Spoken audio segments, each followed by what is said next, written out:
Hi everyone, I wanted to tell you a little bit about this internship that I'm doing right now. About a month and a half ago, I moved to Taiwan, where I'm working at Academia Sinica in a trace metal lab here.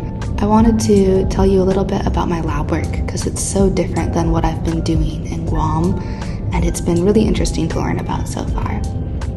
My work aims to analyze how different nutrient concentrations might be impacting coral health and resilience.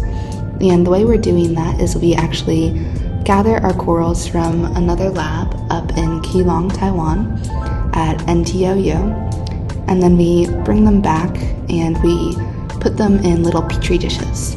This is because when we're doing nutrient work, it's really hard to make a ton of water with specific nutrient concentrations, and so using these petri dishes makes it so that we can change out less water and we can keep the environment controlled in the way that we want to. In order to make our water with specific nutrient concentrations, we have to go into a clean room, and we're able to determine the exact concentrations of trace metals, nutrients like nitrogen and phosphorus, and really anything else we want in this water. We've had a few problems with our preliminary experiment, and so right now we're working on a side experiment where we're looking at the impacts of EDTA on coral health and seeing if increased EDTA might lead to tissue loss in corals.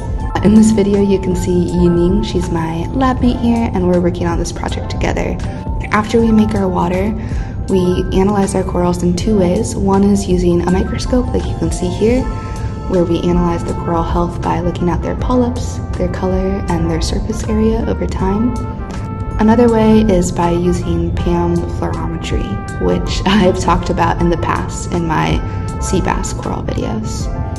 After we analyze the coral health in these couple of ways, we change out the coral water. We do this every 3 days. And then we wrap these little petri dish corals in parafilm so that there's not going to be any precipitation. And we're hoping to figure out exactly what is causing these corals to be more or less resilient so that other future studies and future restoration projects can use this information.